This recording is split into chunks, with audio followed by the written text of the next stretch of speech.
This is a 3CR podcast produced in the studios of independent community radio station 3CR in Melbourne, Australia. Go to allthews.3cr.org.au. Slavery is back. Welcome to a place where private business profit from a captive labour force, yet pennies are spent on medical services to a population in which the Indigenous, the poor and the mentally ill are overrepresented. Where isolation, humiliation and degradation are facts of life. Welcome to prison. It depends who's telling the story, I suppose. The prisoners would have one view, the people who work in the prison system would have another, and I think it's up to people to decide where the truth is. Give government propaganda and the media spin doctors the flick, and check out Doin Time for news, views and tunes on prison issues from Guantanamo Bay to Christmas Island to prisons and detention centres everywhere. Every Monday at 4 p.m. on your community radio 3CR. We are still fired up and we're still talking about revolution. Hello and welcome to the Doin Time show. This is 3CR Community Radio, 855 AM on the dial, streaming live on www.3cr.org.au. This is Marisa and I will be taking you through until 5 o'clock this evening. And a warning that this episode of Doin Time will contain audio and graphic descriptions of Aboriginal deaths in custody. This special broadcast is dedicated to TJ Hickey. 20 years on, there's still no justice. First up on the show, we will bring you an extended interview with Brett Collins from Justice Action, who will be speaking about an inquiry into mental health, New South Wales, 2023. He will also speak about youth detention and computers in cells. The Doin Time show will then bring you a second extended interview with Cheryl from ISJA, Indigenous Social Justice Association.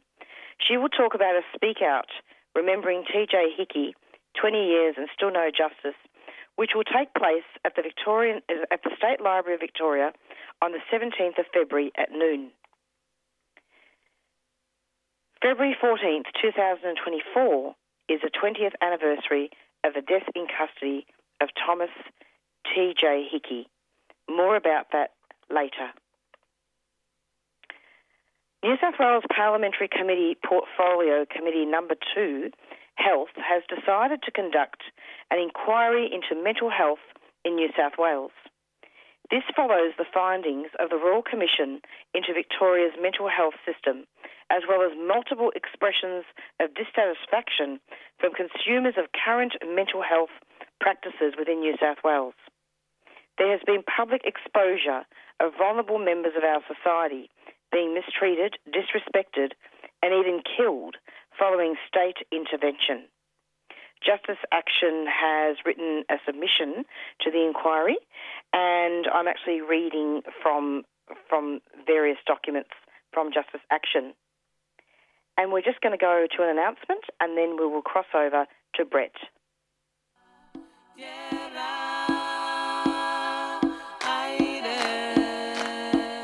Creating space for women and gender diverse people to thrive, the Queen Victoria Women's Centre is now taking applications for their inaugural Feminist Historian in Residence. Over 12 months, revisit their historical records to uncover fresh stories and perspectives. The Centre encourages proposals that challenge their history from an intersectional viewpoint and grapple with the complexities of colonisation. To apply, head to qvwc.org.au, closing Friday, February 16th. Queen Victoria Women's Centre is a 3CR supporter.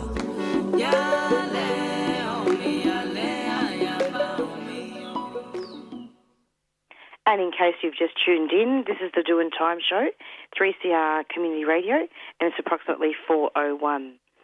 I'd like to welcome Brett Collins from Justice Action to the program. Hello, how are you going? Yes, good afternoon, Marisa. Good to be here with you again. You too. I hope you had a good summer. Yes, absolutely. We've kept pumping through. We had 2 weeks.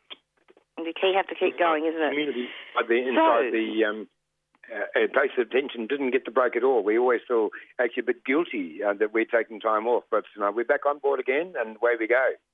Absolutely. I mean, look, it's 24 hours anyway. I mean, we never really go off duty, do we, Brett, really, when you look at it? No, I guess not. But look, we needed a break. I mean, personally, I needed to get out in the bush for a while and just feel a bit of wood in the body and leaves and things around to strip off the clothes. And, what a relief! Absolutely. Yeah, now, Brett, yes. Can you talk about the mental health inquiry, which follows the findings of the Royal Commission into Victoria's mental health system? Look, absolutely. Look, we've been very much engaged in the mental health area for decades now. It isn't normally our natural space, to be honest. I mean, we've been best known, I guess, for following up as sort of the convicts. Convicts following in on the basis of the penal colony. So that's our history. And the psychiatric area, in fact, is a whole different space. But different in some ways and also the same. In some ways, a lot worse, actually. The fact that they now would rather define someone as being mad and then medicate them into submission rather than bad and just lock them up is actually is a bit of a horror. Actually, a bit of a horror. It means that they're no longer giving us, our community, the respect of actually even disagreeing with them. They just say if we disagree with them, if we have a different attitude, if they don't understand us, they don't understand what drives us, then they'll define us as being mentally ill and then forcibly medicate us. So that's really the basis for it. We're concerned because they're dealing with our kids this way as well. And we've had a series of conversations with about what's happening with our kids, and we have figures like 20%. We had this from the Chief Executive Officer for Youth Justice here in New South Wales. He said that 90% of kids in youth justice are mentally ill. And we had a child psychiatrist, said 95% are mentally ill. So, gee, I wish I could define people who disagree with me and don't comply with the rules of being mentally ill and just medicate them. That'd be a very easy way out of parenting and all the other things that we have to deal with people who disagree with you. Exactly. I mean, so the health industry wants to have the power of forced medication as an easy way to contract and control so-called difficult people. Well, that's right. Look, it's been statistically seen. There've been over the last few decades, there's been closing down of psychiatric institutions. The same people are either left out in the streets without any accommodation at all, or put in the prisons. And then while they're in prison, held in corrective services, so held in really horrible circumstances without the health support, the psychological support, peer support, and things like those in place. So they just medicate people and leave them in the cells. And that's just really against all health principles. And we're fighting it as hard as we can. We have an inquiry. At the moment, we've been invited to present to the inquiry in 10 days' time. So we're very much engaged at the moment. I'm doing a series of quite careful analysis behind, even just looking at the medication itself and whether medication actually really helps. No, it doesn't really help. And you're going to be giving evidence. Justice Action is going to be giving evidence. When is that? Yes, that's right. Look, we've been invited to give evidence besides Legal Aid New South Wales. So Legal Aid New South Wales and Justice Action have got three quarters of an hour to give evidence to the Parliamentary Committee about things that need to change. And fundamental to us is that we need, first of all, to have lawyers prepared to do the battle. So what we've found in the past is that for decades now, that people who are coming before the tribunals, a mental health tribunal, those people don't get even access to the documents that accuse them of being mentally ill or accuse them of doing some things. They don't see the documents. They're supposed to see them 10 days beforehand and to have a chance to respond to them, have their lawyer dealing with it properly and defend it. And that's not happening. So there are a whole series of things there where what we're saying is either Legal Aid New South Wales has to raise its game and do the fight, or else there should be an alternative panel of lawyers from whom the person can choose, who's paid for by Legal Aid, and that will raise the game. It'll mean that the battles will happen and people will be able to test the evidence, look at what's being said, and respond properly. Absolutely. And in fact, in the submission and reports, Justice Action has also outlined a proposal to withdraw misleading communiques. And the paper puts forward the recommendation that the New South Wales Chief Psychiatrist communique of 2014 is withdrawn. Can you comment on that? Look, absolutely. Look, we couldn't believe the basis upon which advice is given by the chief psychiatrist to all clinicians in New South Wales, and it's a very misleading communique, which was came down in response to a particular inquest. And it was improperly presented as incorrect. It's not legally accurate. It doesn't represent what the courts have been said at all, and has given people the impression that to forcibly medicate someone, in fact, can be applied even if you're spending money in the wrong way. If you're not money. If you're even disagreeing with your parents, if you actually are causing them some concern, that is enough, according to the chief psychiatrist communique, for medication to be administered to you over your protests. So there are a lot of things there which are just totally incorrect. And then we've done a very careful examination of whether medication itself actually does succeed in improving outcomes. And we have a longitudinal study, 20-year study, that says that people who aren't on medication are 6 times more likely to recover than people who are. So a whole lot of... Absolutely. Yeah, so peer mentoring is a much better answer, where people who've had some experience in the same situation can give you assistance, can be trusted to be your friend and lead you along the way, and a chance to have other people around you. That's a much better solution to changing people's behaviour and making them much more comfortable. I think what I find really fantastic with Justice Action is that you've identified that community treatment orders infringe on an individual's autonomy, freedom and self-determination. And it's quite a restrictive form of compulsory treatment, isn't it, that can potentially be seen as a form of detention. Can you talk about that? Oh, look, absolutely. Look, a community treatment order really means that they've got an entitlement to actually to demand you turn up for interviews and then compel you to be medicated once a month, to receive an injection once a month, which first of all, it feels very degrading to be forced to lower your pants and to be injected with a substance which makes you feel sick. And people find that they have all these side effects, things like, for example, high blood pressure, diabetes, a whole series of things, and including weight gain, enormous weight gain, a whole range of things that just mean that you really can't do the things you normally do. And it just affects your life. So to have that imposed on you it's like having a poison, like to have a poison, and then to have the health department do it to you. Well, that's totally the opposite of what the health department should be doing. So it's a big battle, and I think in Victoria you people did a very fine job of work before the Royal Commission down in Victoria. We want to make sure that we have something similar. And have a benefit which gives extra power and extra freedom to people who need a hand, who are struggling a bit socially and themselves personally, and to have other people be beside them, trained to help people who have had experience themselves. They're the ones to help. And Brett, I'm just having a look here at the crisis intervention proposal. Yes. And we can't forget the police. I mean, the current crisis intervention practices in New South Wales fail to treat those going through mental health crisis with the compassion and respect they deserve.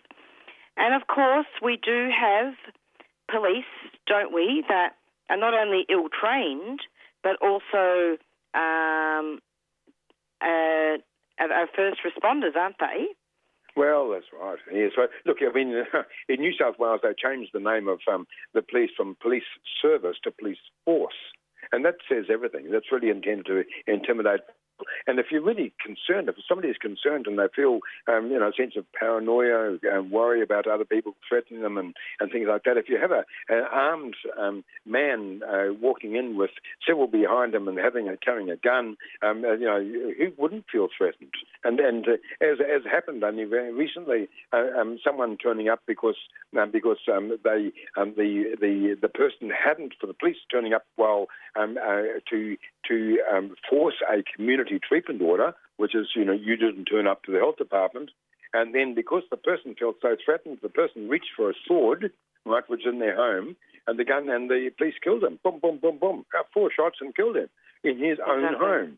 Yeah, all they were doing was actually they were trying to compel the person to receive his medication as he had been. He didn't want it. He didn't want it, and that's no excuse at all for police to come in and kill the man. It was outrageous, and that's how it happened. Has happened continuously.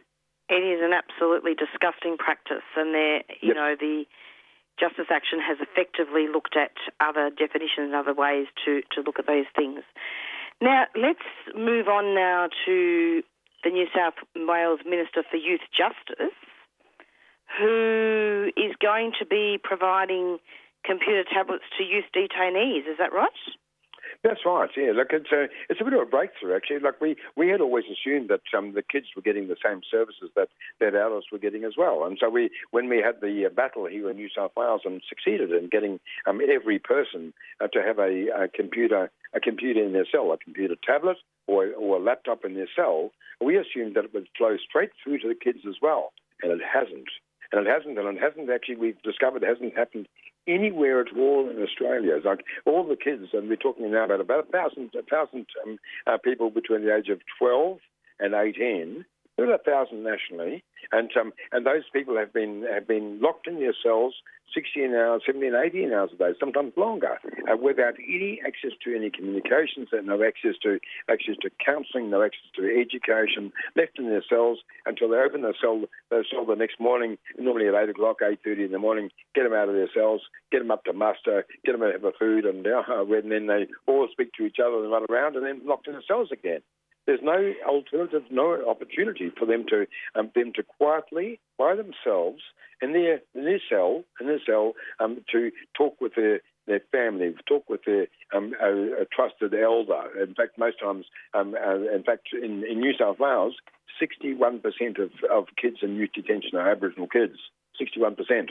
So we have a massive group of Aboriginal kids who've been separated, locked in cells, and who've been separated from their community. And that's no wonder at all that they almost 100% return, go back to afterwards, after going to youth justice, then go on to jail. So this is not a surprising trend at all, where people are isolated from their community from all the good things they should be getting. Absolutely, Brett, and it's interesting because, just to summarise that, what you're basically saying then is that, people can have external counsellors who are not going to be engaged by management and pose that conflict of interest and distrust. Yes, absolutely. I mean, how could you leave a kid, we're talking about 12 years, 14 years old. How could you possibly leave a kid like that in a cell without any access to, even to their friends, let alone their mum? And how is it they could prevent a mother from ringing in and talking to the child in their cell? Like, we were shocked when we discovered how much money is being spent in locking each kid up. I mean, in Victoria, we looked at this carefully. In Victoria, $1.6 million is spent every year on every child. Every child. And in New South Wales, the statistics are something like 2/3 return to jail within 2 years. So not only do they spend a massive amount of money, it's massive failure. And then in the midst of that, not even to give them access to information, to having positive counselling, access to education, access to their mates, access to music, access to counselling, psychological counselling, not even to have access to those things. Exactly. When they're quietly by themselves, such a bad thing, such an obvious thing to do. And so far as to say, we got agreement in New South Wales, the other states have yet to follow.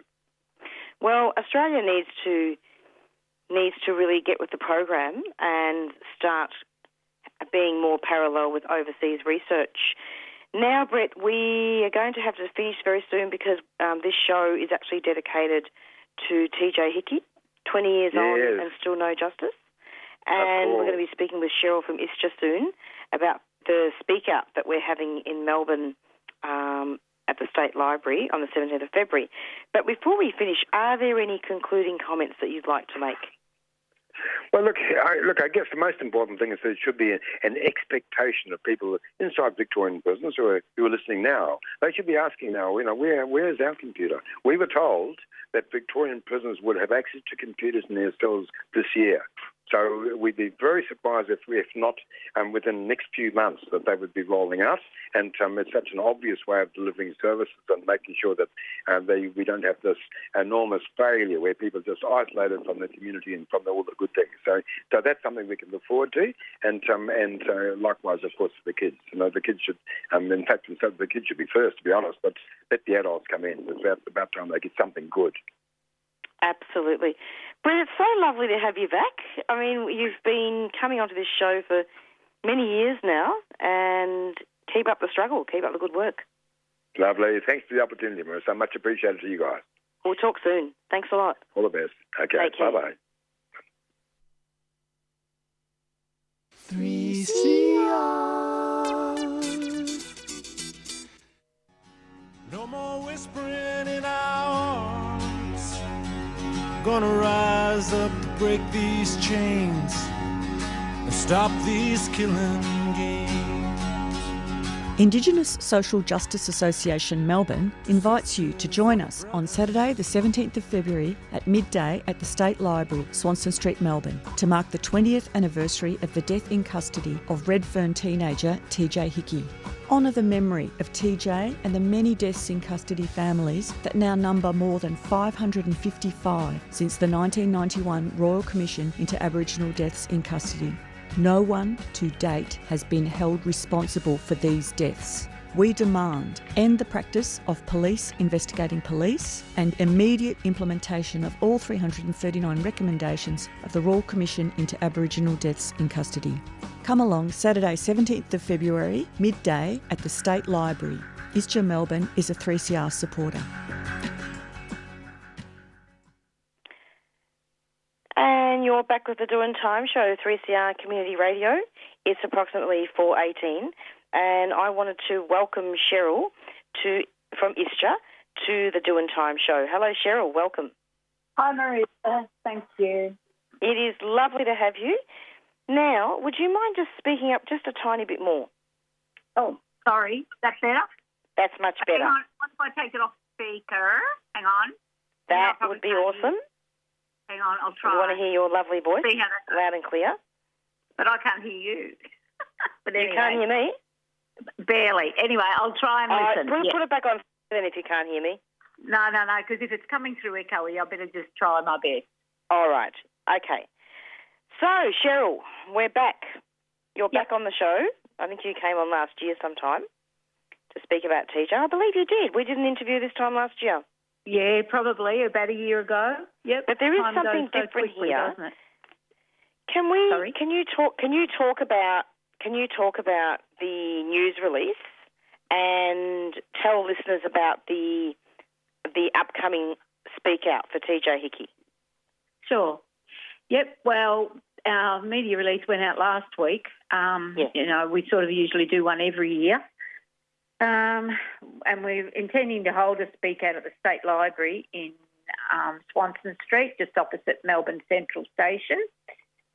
People would know it. So that's at midday on the 17th, Saturday the 17th of February, a couple of days after the Sydney action. That was planned that way in case some of us headed off to Sydney, which, as it's turned out, I don't think we will be. But, and we're holding that rally in support, of families. We're not only calling for, 20 years, still no justice for TJ, and to mark his, 20 years on and still no justice. So it's remembering TJ, but it's also standing with all First Nations deaths in custody families. Because we know for every one we hear about, there are probably 20 or 30 other cases we don't even ever hear about. The family just don't, either don't want to get it out or, they're sort of too under the pump to be able to get it out. So this is our chance. And, at the rally we'll be demanding that, there's a justice for TJ and all who've died in police and prison custody. And we want to see an end to the practice of police investigating police. And then in place of that, to establish a mechanism with real powers to control the police through making them accountable to the community. And we want an immediate implementation of all 339 recommendations of the Royal Commission into Aboriginal deaths in custody, which they were only handed down, just over 3.5 decades ago, say. So, I would say they've had time. So, they've had ample time. It's outrageous. It really is outrageous. Yep. And in fact, didn't John Patt's death in custody spark the Royal Commission? It did, yes, I believe it did. And then there were others, like Eddie Murray and, a few of those other families that have been fighting long and hard, since John Patt's. John Patt was only, I think, 15 when he was killed by those 5 off-duty police officers who, never spent a day, behind bars. Meanwhile, we've got, 30% of the jail population, I think, is now First Nations people across the country. So it's pretty tragic. Very tragic. It is. So let's talk about a little bit of background then, Cheryl. So February the 14th, 2004 is the 20th anniversary, isn't it? Well, 2024 is, of the 2004. Yeah, it is. It is. And that incident, that time when it happened in Redfern, Waterloo, it must have been just absolutely horrific for the community. I just don't know how they got through it. And, the government was all too happy. Bob Carr, Labor Premier at the time, New South Wales Labor Premier at the time, and all his lackeys, they were only too happy to hurry through the inquest.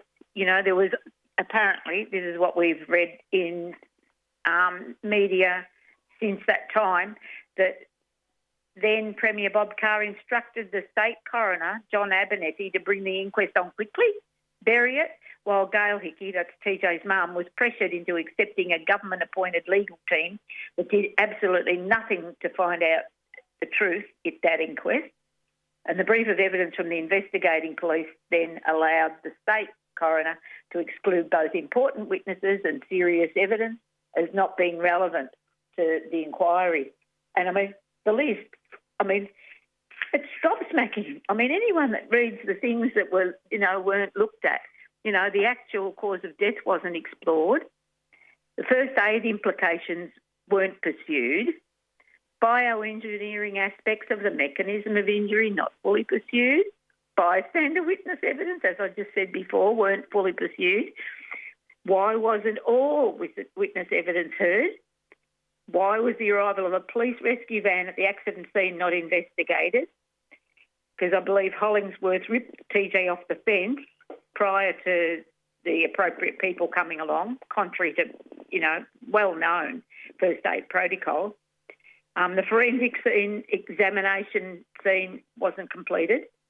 And in fact, the evidence obtainable from the fence and pathway wasn't obtained, and the area was steam cleaned with undue haste.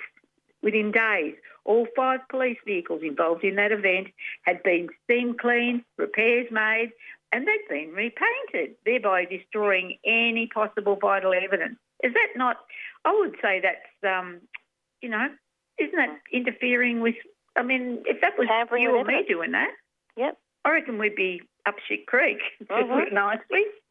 Absolutely. So he was 17 years old, TJ was 17 years old, and he was chased by 2 police paddy wagons through Redfern when he was thrown from his push bike and impaled on a fence. And TJ's mother, Gail, off that bike. Yep. Yeah. What was and that? It was no, we keep hearing it was accidental and it was mistaken identity. They thought they were looking for a bag snatcher and they thought TJ.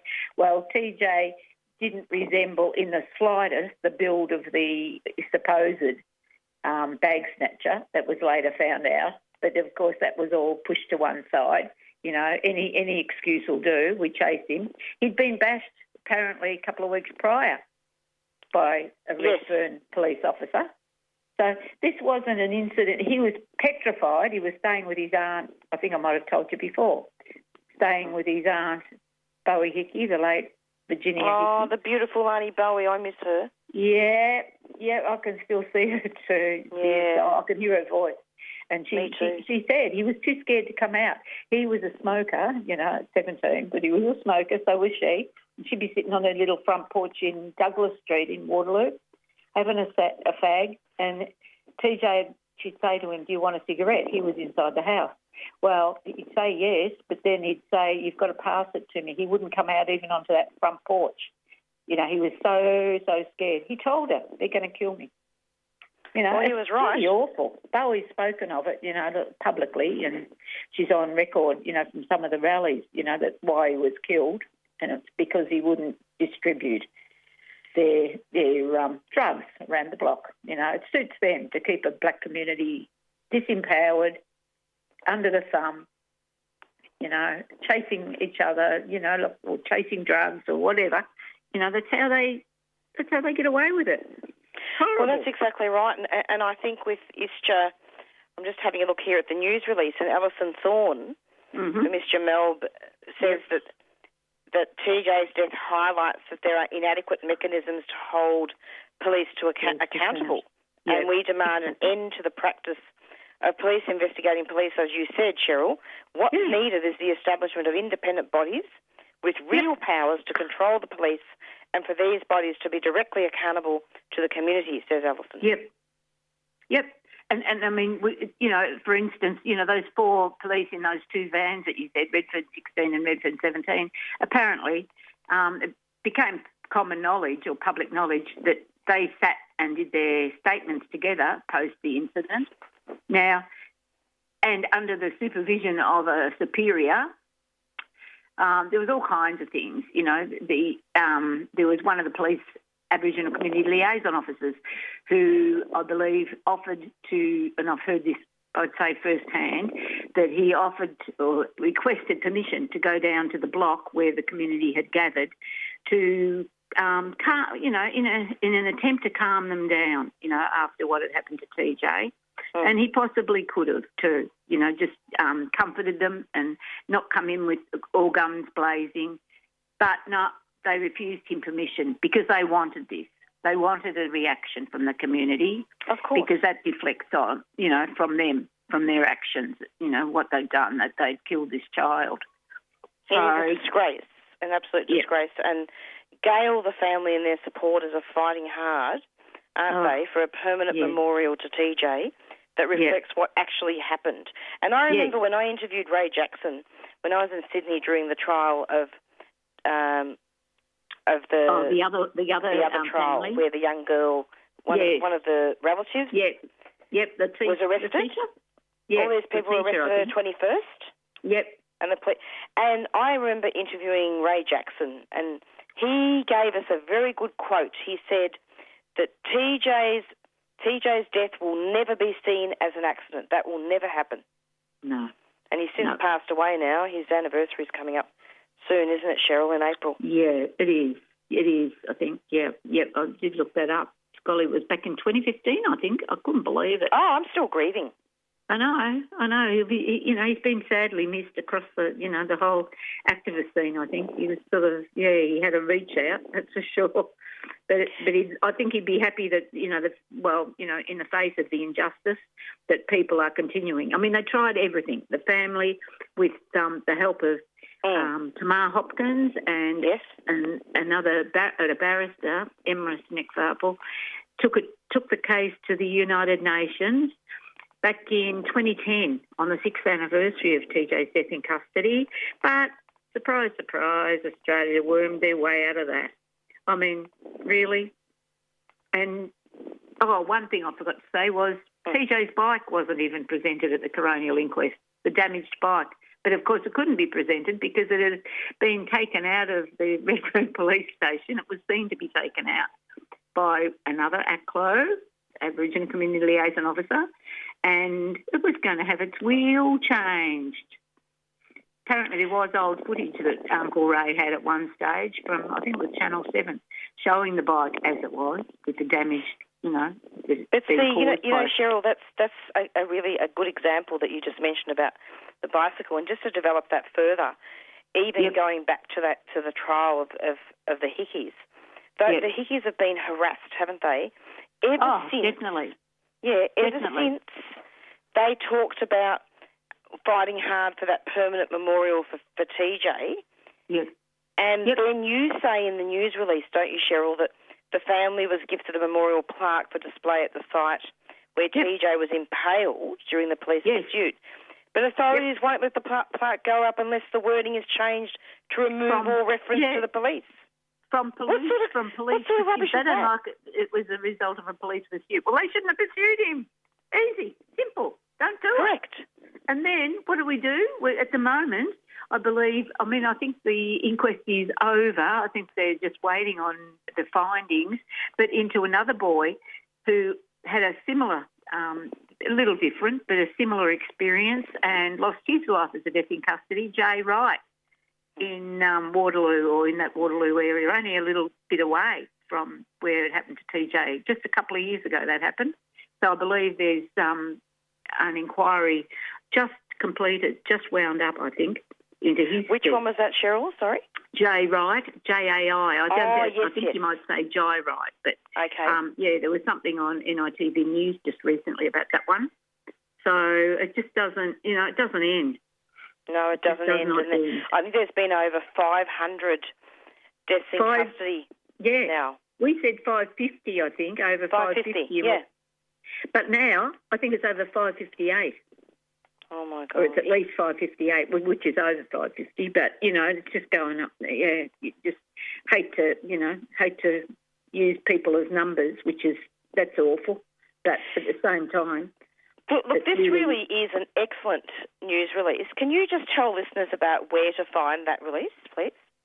The release? Yeah, it's on the ISJA website, is that right? Yeah, it'll be on the ISJA website, but it's also on the ISJA Facebook page. Perfect. And also, I might as well add to, at our speak out, I couldn't find the word then, at our speak out on the 17th, we'll be taking along our tribute placards. We've got a number, I think there's about 18 now, of tribute placards to just a few of the people who've died in custody, the Aboriginal people who've died in custody over the years. They go back as John Pat, Eddie Murray, Eric Whittaker. We've got Mark Mason, Auntie Tanya Day. We've got Veronica Nelson. Not Veronica Nelson. We haven't got one for her. We've got Ms. Dew. If families really want one, they can certainly come and see us, and we should be able to support them in getting one made up. But at the moment, we take those along to our big rallies or any rallies. Ours are small usually, so take them along, and people want to help holding them. Well, that's brilliant, because there's not always 18 of us ISJA folk. Exactly. So if families are there, or people that knew a person that we've got a placard for, they're more than welcome to come and just hang on to it and remember that person, in whatever way they wish to. They might want to speak even. There'll probably be an open mic at the conclusion, I'd imagine. And at the moment we've got Kieran speaking, Kieran Ashton Clark. Oh, good. Ashton Clark? Yes, isn't it? Yes, I think he's been on this show. Yep. Kieran speaking on, he's from the Black People's Union. And also, who is it? Someone from VALS, Victorian Aboriginal Legal Service. Good, okay. And we're hoping for a few more speakers, but whoever speaks will, speak with a passion, I'm sure, about, what involvement or what effect, because there's hardly an Aboriginal person, I don't think, in this country who hasn't been affected either, in their own family or extended family by a death in custody. It's tragic. Indeed. Tragic. So ISJA Melb formed in the lead up to the first anniversary of, How did ISJA Melb form? What happened? Yeah, well, Uncle Ray Jackson, I think at the bequest of, or at the request of Auntie Gail Hickey, put a call out for people to become involved and have a National Day of Action. So he got in touch, I think, with Alison Thorne, who is with ISJA now, and they knew each other from way back, the activist circle. And when we, we went and spoke to community members down here, they said, yeah, sure, go ahead, do that. We wanted to get their thoughts and their permission, I guess, to hold this rally. And But don't just do that and walk away. That they were so strong in that, expressing that to us, because unfortunately they said it just goes on and on. They could see it. And at that stage, I wasn't across it all. I certainly wasn't. I've had a rude awakening since becoming involved in ISJA.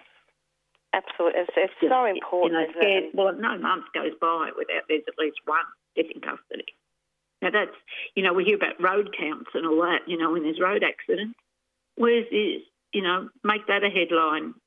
Give us an update every week or something on those horrible numbers. They are really horrible numbers, and in fact this show has a long-standing tradition of doing a lot of interviews about, not just about TJ Hickey, but about all deaths in custody. And in fact, over the years, we have done lots of interviews also with ISJA in Sydney, and have actually crossed over live to some of those marches over there near the fence there. Yep. Well, I'll be having one on the 14th, on Wednesday the 14th, beginning at 10 a.m, I believe. Perfect. And that'll be starting with family members speaking there, and then they'll march to Redfern Police Station, stopping at the police station with more speakers, and then march to the community centre. And what they're saying is they're going to insist on a meeting with the Mayor of Sydney. I'm not sure who that is now, but anyway, whoever she is or he is, to protect the TJ Memorial from developers. So I would presume that means the plaque, because there was an idea being floated that they would also like not only the plaque to be mounted with the correct, the current wording, the appropriate wording, but also to have the Redfern Community Centre renamed to reflect or to remember TJ, and also so families would feel like there's a place, families who've lost loved ones as death in custody, so they had somewhere to gravitate to, I guess, where they could feel comfortable and, a safe environment. A place of solace, I guess. Yeah. And I suppose also, can you comment on the landmark report of the Royal Commission? I mean, we've already spoken about this anyway, but found that over-incarceration of First Nations people was the key factor contributing to the shockingly high rates of Indigenous deaths in custody. And there's also racial profiling too, isn't there? Oh, there's a lot of that. Well, I think the paperwork that Tamar lodged on behalf of Gail, I think that went to the UN, I'm pretty sure that all came out and they cited different research or different statistics by, I think it's Chris Kinane, who has kept records over the years. And, racial profiling. And, of course, Lyle Munro has spoken out on that many times. He's an elder, and a Camilla Roy elder too, and he's spoken, well, a lot of people have spoken out about it, I guess, but, they're ones that just come to mind straight away. And, really, it's okay, just sweep it under the carpet, wait for the next one. And it's awful being reactive all the time. Like, Recommendation 97 alone just says that arrest should, police should have been, what did they say? They should be, 87. All police services, I just wrote this down, all police services should adopt and apply the principle of arrest being the sanction of last resort when dealing with an offender. So that's that part was of the nipping it in the butt. Like Veronica Nelson, look what happened to her. Yeah. Suspected, I think it was, of shoplifting. And she ends up in a cell at Dame Phyllis Frost instead of going to a hospital, the appropriate place. I mean, even that, just that one alone, and Ms. Dew wasn't horrific, Cheryl. From that. They should have been in hospitals. In hospital, right? It's astounding how it can happen. It was we're horrific. supposed to be a democratic, caring country. Correct. I mean, because when Veronica Nelson was in the prison, the health staff failed her. They ignored her, and again, another instance of racial profiling. Yeah. Oh, yeah. That's right. Yep. And she was grossly underweight. I mean, I forget what the sound of her. I forget how many kilos. It was something like 47 kilos or something. Oh my God! A young girl. She was a young girl who was so polite, even though she was in so much pain. Yeah, Yep, when they were telling her to be quiet because the other prisoners couldn't, she was disturbing the other prisoners. Really, I'm dying and I'm disturbing them. Sorry. Oh, my God. Like all these, Ms. Jew must have been nearly the same. I mean, she must have been in such a lot of pain, when she passed away, South Headland, I think that was. Oh, yeah, you just, I'm just getting to the end of the news release here because I'm just using this as a basis, which is important. And something that hasn't been talked about too much, I think, in the media is about, Alison makes a quote here, TJ was racially profiled when he was wrongly chased by police who were looking for another person. That's what I did mention. Yeah, exactly. Seriously. Yeah, it was supposed to be a bag snatcher who was of an entirely different build than TJ. So it was just an excuse. To say they weren't following him and that he was beaten the week before. His girlfriend also got knocked from, I don't know if it was the same bike, but police had been knocking on Auntie Bowie's doors, this is sort of in the lead-up, asking the kids, this was after the incident where April was knocked off her bike, asking for the children, for April and TJ to show them the route that they rode to go from her house in Douglas Street down to the block. She told us so many times these stories. They'll never disappear in my mind. I often reflect on them and like how traumatic it must have been for all of them living under those circumstances where they were scared to go out of their front door, either to get a cigarette or to ride down. He went down that day to see his mum down at the block. But they were timing each other in the end, the kids, how long it took them. So they knew something was wrong with TJ when he hadn't turned up back. April would have been back with Auntie Bowie, I think, and they would have known something was wrong. It was taking him a long time. He was just going down and back. So, look, any death's bad, but, it's all incident. And then he was taken to the furthest hospital instead of, I heard that the other day. He was taken to the hospital that was the furthest away, not the closest. And Uncle Ray's mentioned that many a time too in different interviews. Oh, yeah, Uncle Ray interviewed about this many, many times. Yep. Many times. All the things that must have been going through his head, it must have really made him disillusioned with our so-called, embracing society, or what do you call it, it's not multicultural because First Nations people's homeland. But, we're supposed to be so inclusive, I suppose, is what I'm looking for. And it's far from plug the Speak Out, Cheryl. Sorry? Let's I'll just read out the Speak Out details, shall I? Yep, sure. So, remembering TJ Hickey, 20 years and still no justice. Yep. Melbourne Speak Out against First Nations deaths in custody.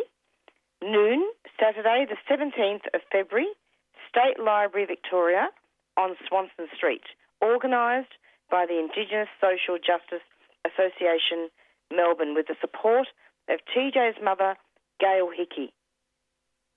Yeah. So, is there any other final comments you wanted to add? No, I don't think so. But just, that people become aware, until it touches, we hope it never touches people. But, we always think, that was someone else or someone else's child or someone else's brother or whatever. And that's not really good enough. I think these days, it's up to us that have got the privilege, well, for me as an ally, white person living on stolen land, the land of the Wurundjeri people of the Kulin Nation. I feel an obligation, but a passion. Just let's get out there. Let's make sure we're, standing with the families because, it can be so isolating for them. It's just so unfair, the whole deal. It's not only they're going through grief or they're trying to go through their grief, but they have to fight a system that's set on delivering injustice, not justice. That's exactly so right. So everyone get along, to the State Library on the 17th at midday. And, even if you're only standing there, if you don't want to hold a placard or do anything else like that, or if you want to speak, please, don't sit back. Come along, join us. Thank you so much for coming onto the program, Cheryl.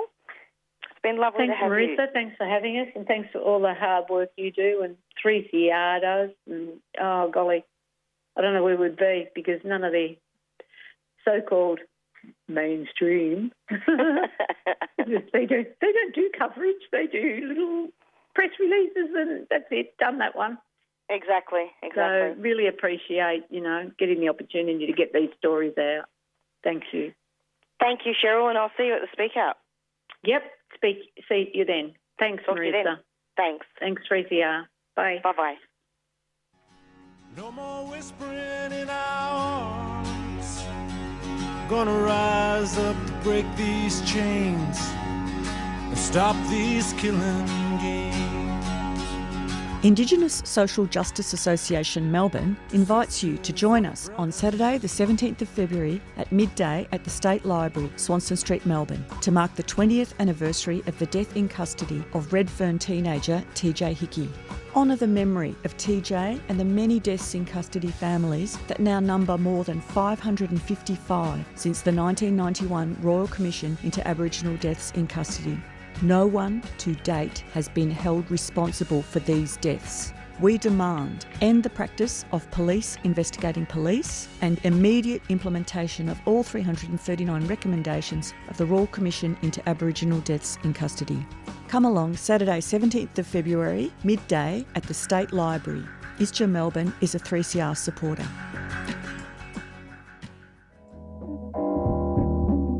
The law is part of our everyday lives, including when we buy something, use a service, have a job, or rent a house. The law can be used to help protect and support families when there is violence in the home or disputes over parenting arrangements. Sometimes we might need to understand the law to navigate specific government systems like Centrelink, getting a residency visa, or if we come into contact with the police. Community legal centres provide free, quality legal advice and assistance to help people with everyday legal problems. We focus on working with people who are experiencing disadvantage, such as financial hardship, family violence, homelessness, and discrimination. Community legal centres are independent, non-government organisations and can be found across Victoria and Australia. If you're experiencing a legal problem, your local community legal centre may be able to help. To find a community legal centre near you, visit the Federation of Community Legal Centres Victoria at www.fclc.org.au. A 3CR supporter.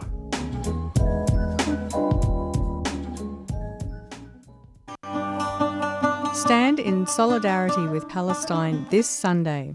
With the most devastating attack ever launched on the people of Gaza, it's time for all of us to stand in solidarity with the Palestinian people. Israel has waged war on the Palestinians for the last 75 years. The Nakba, ethnic cleansing, occupation of the West Bank, East Jerusalem and Gaza. Israel has now imposed a total blockade on Gaza and declared war, stopping food, electricity and fuel and launching an all-out attack. We have to mobilise to show our support for Palestine. 12 p.m, State Library, this Sunday. Rally to demand freedom and justice for Palestine. No war on Gaza. Free Palestine Melbourne is a 3CR supporter.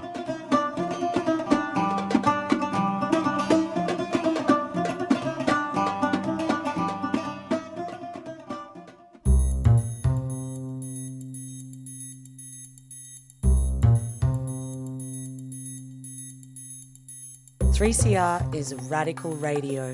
Through our on-air content and community structure, we promote real change for workers' rights, gender equality, environmental action, disability justice, and on racism and First Nations sovereignty. Do you want to be part of real radical change? We need you to subscribe. It's just $40 concession, $80 waged, $150 for a band or organisation, and $300 solidarity. Call 03 9419 8377, that's 9419 8377, or subscribe online at 3cr.org.au/subscribe.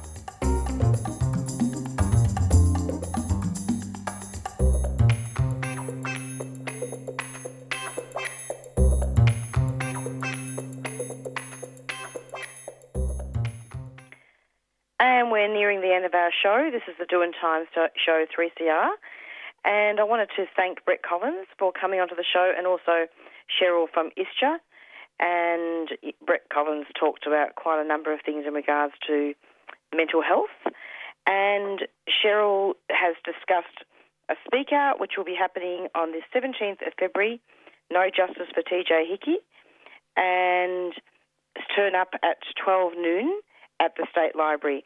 And the speak out will be demanding that all 339 recommendations of the Royal Commission into Aboriginal deaths in custody be implemented in full. And that is a good note to end on. And stay tuned every Monday from 4 to 5 for the Doin Time show. Stay strong. Bye.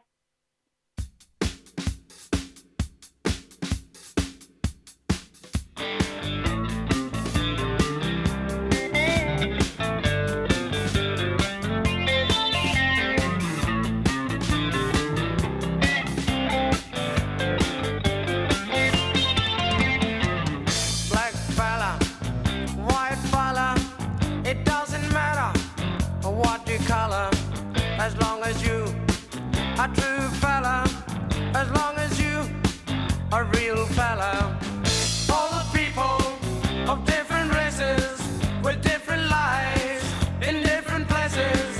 It doesn't matter what your name is. We got to have lots of changes. We need more brothers if we're to make it. We need more sisters if we're to save it. Are you the one who's gonna stand up and be counted? Are you the one who's gonna be there when we're shouting? Are you the one who's always ready with a helping hand? Are you the one who understands this family plan? Black fella, white fella, yellow fella, any fella, it doesn't matter what you color, as long as you are true.